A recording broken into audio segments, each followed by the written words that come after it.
time out to join us tonight. And as Amir mentioned, we're on this digital journey together. And when I think about the digital journey, one of the things that's frustrating to me is when I think about what does it mean to me, what does it mean to my family, what does it mean to my kids, what does it mean to the people that I know, is that the picture that's being painted is very impersonal. It's very robot, artificial intelligence, Internet of Things.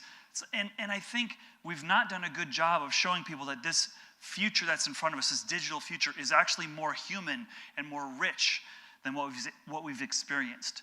And so I've led about a 30-year career in the talent space, working in human resources. And I just wanted to share with you some insights I've got around where I think the future of work is going, where I think the future of jobs is going, and that all ties into why are we here and why does ISDI matter? And then we're going to break for a panel discussion after that. A couple things I'm seeing out there right now. Actually, I was driving here listening to NPR and Kai Ryssdal, who I get a kick out of. And Kai Ryssdal said, he listed this statistic which was kind of interesting. He said, today we just hit a mark where more companies are dying than we're starting today. And since 2009, after the crash, the banking fiasco, more and more companies were being created than were dying. And now we just hit the inflection point and more companies were dying. So I'm like, oh great, we've got more gloom and doom, more things are awful out there, people are gonna lose their jobs. And what I'm seeing when I'm going out there talking to people in executives and companies or people who are looking for work is that people are definitely staying in jobs longer. So let me take the poll that I always like to take when I'm in front of a group. Is anyone here in an organization where people are staying longer this year than they were 2 or 3 years ago? Okay, one hand.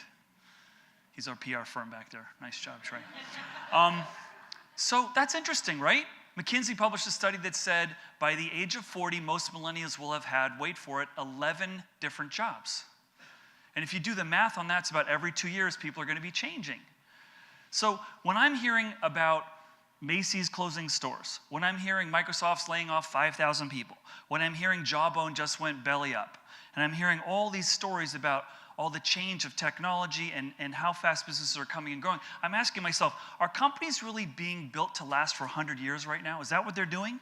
Or are they being built to thrive right now? It's interesting, right? And when you think about your career and what the implications are for an organization, if I don't know what the future holds, and I don't know whether I'm going to have my paradigm disrupted in my business, as you just heard, act as if you may be going out of business, right? I mean, think about what does that mean if you're an organization and you're not really sure what the future holds. What are your people thinking about their future in your organization? And so millennials, and I think the generation of workers right now, people are staying less and they're changing jobs, and how they're looking at work is also changing. More and more people are moving to a sort of a temp or a contractor capacity, and people are less loyal to a company necessarily than they are to worker projects. Tell you a quick story. I was at LinkedIn a few years ago, got a phone call. Steve, we had an employee quit today. Okay, why are you calling me? That happens. It was their first day. Their first day, they quit. Did someone hit them in the parking lot on the way to orientation? Like, what happened? So I said, listen, I want to talk to that person tomorrow. Like, well, I don't know if we can get them to come in. They want to quit right now. I said, no, let me come talk to them. So I talked to this person. I said, Hitesh was his name, Hitesh. And I'd been recruiting Hitesh for months, okay? Very, very critical hire for us. Hitesh, I understand you just gave your notice after orientation. What happened? Oh, Steve, I got to tell you, when I was interviewing with you, I was also interviewing with a couple of other companies. One of them was Facebook, and they had this project that I was really interested in doing. But they had to shut the project down in the course of the interview process. And so I decided to work for you. It wasn't my first choice. The Facebook opportunity was. But then after I accepted the job, they called me and said, guess what? We just greenlit that project. It's back on. Would you like to come? And my inner East Coast Godfather voice started like, you're so dead to me right now. I was so frustrated. I've been whining and dining and courting this person. I mean, it is tough recruiting here in the Valley for software talent. And he said, no, I want to do that work. No apology, no regret. And I was like, wow. And so I thought, is this a canary in the coal mine, or is this an exception? And he was like, no, I talked to my parents, my friends. Yeah, they think it's a good idea. I should go do that because that's the work I want to do. I was like, wow, okay. I did change the name, so to protect the innocent on that one. But I think we're headed to this world which actually is way more human and way more exciting from a career point of view.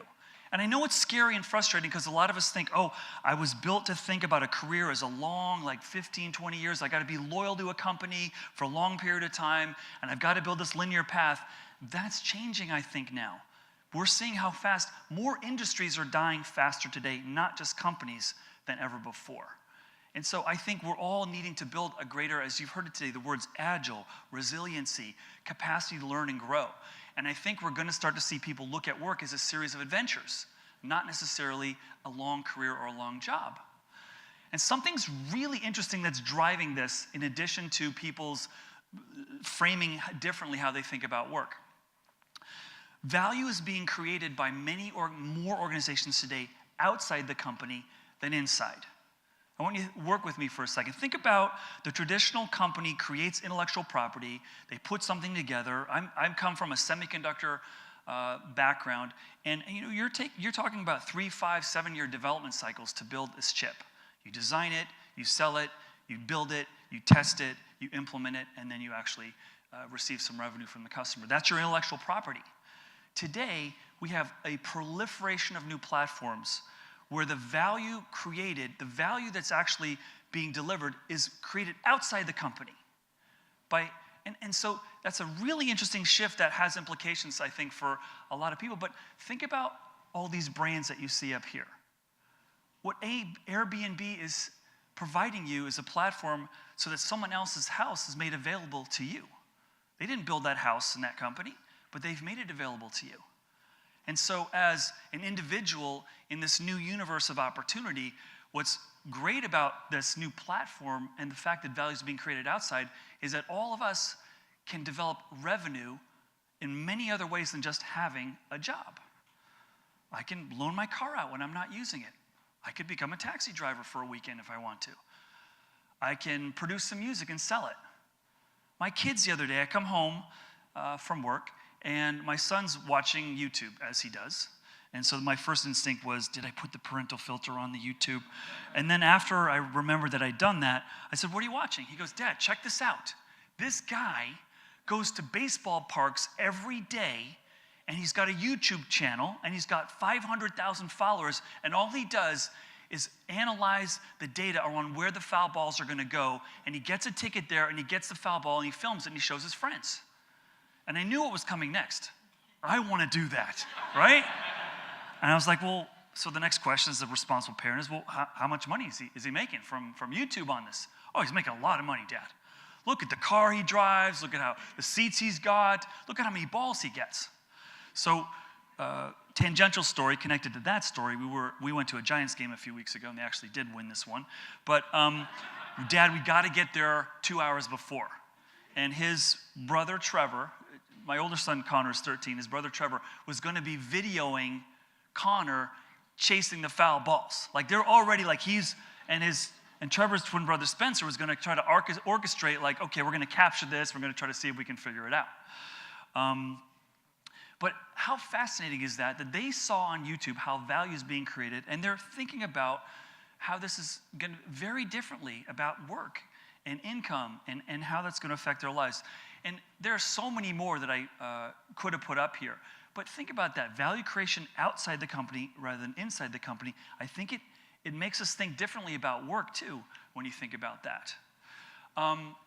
Something also that I'm seeing happening right now as part of this is that employees are becoming value creators. And I know what you're thinking, right? You're like, I always wanted to become a VC until recently when it didn't become so cool to be in the VC community. But employees are going to become not seen as like workers, but value creators, because you can generate value in so many different ways than you could before.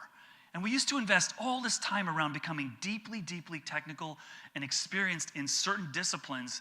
And I think in the future, you're going to want to invest in becoming versatile and agile and becoming the most highly adaptive person in your organization, where you can, when the winds change, and they will change in your industry, you want to be the person that the company says, yes, I want you to help me, and I want you to help us grow the organization. So jobs as we knew them, I think it's done. You want me to go back? Did you get that photo? No? Okay. All right. And I think that the great news for all of us is that this is going to give us a lot more freedom, a lot more choice. I want you to hear that and have it resonate, because so much of what the rhetoric is, it's about job lost.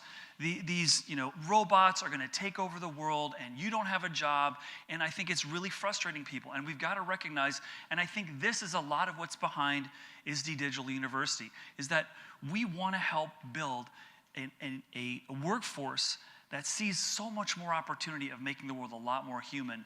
And because I think, and we may even need a better language, because when I hear the word digital, I think of zeros and ones, and I think of cold, impersonal, and actually the digital future is a lot more human and a lot more real than we've had before. So we're going to have a lot more choice. Careers are not going to be linear anymore. We're going to have the ability to have many new adventures and string them together. And as you heard Lauren say, I mean, your network vitality is your currency in the future. It's not just, I'm not talking about schmoozing. I'm not talking about, hey, weren't those cookies really good at that ISDI talk? And I'm talking about the fact that organizations today, when they're recruiting, and I'm talking to all the companies here because all my friends are recruiting in the Valley right now, they're measuring the quality of your network when they're considering you to join their organization. Because they know you're going to hit a problem that you're not sure you've faced before and you're not sure how to solve it, but do you know someone who can help you solve it?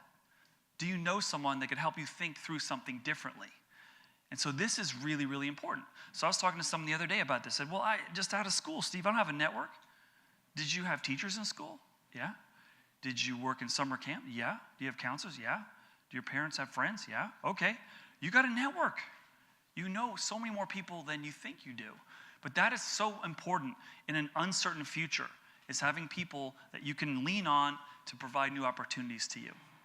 I also think that the CV, the resume, the LinkedIn profile is going to change dramatically in the future. I think it's going to be like the IMDb model. You guys familiar with what that is? So basically in the entertainment industry, there's a database that says you worked on this movie, you did this lighting feature, and you can track the metrics on how successful that movie was, and you can actually measure what people are working on very specifically.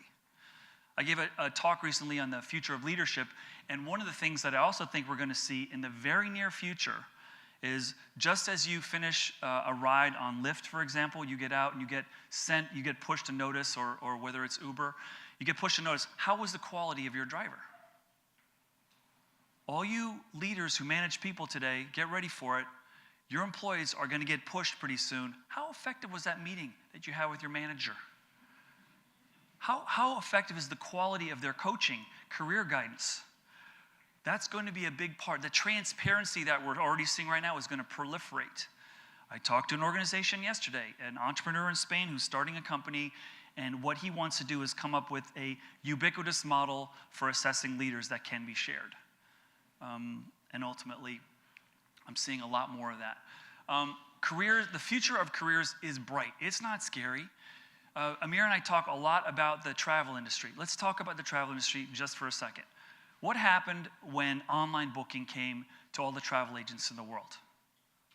Many of them lost their jobs. But how many thousands and thousands of new opportunities came after that? With whether it was the Priceline.com or the Travelocity or the Expedia or the Airbnb and on and on and on, right? So many new opportunities. Now, those weren't necessarily taken up by the travel agents who were displaced. But you could argue if a wave of technology is coming in, there are massive amounts of new opportunities that we don't even know are there. And that's what we're all about at ISDI. And so when I think about the future, it really is about helping people become more versatile and adaptive. That's where I think we're going to see people want to invest more. I was asked by a university recently, San Jose State, to give some thoughts around how they could be more relevant to companies in Silicon Valley, how they could be more relevant for their students. And I said, I'm worried less about a specific curriculum. I'm worried more about people who can work in a frenetic, chaotic, ever-changing environment. Can you do something about how you teach to deliver students to me that are used to that, who like and love moving around, who have a growth mindset? That's, I think, what the future is. And so the future is not a robot. My final words. So thank you very much. I hope what you've had, see, and you saw the iteration, PowerPoint, no PowerPoint, PowerPoint, no PowerPoint, closing with the PowerPoint. Did you like the PowerPoint? Okay, good. But thank you guys very much. I'd like to invite the rest of the board up here to take some questions.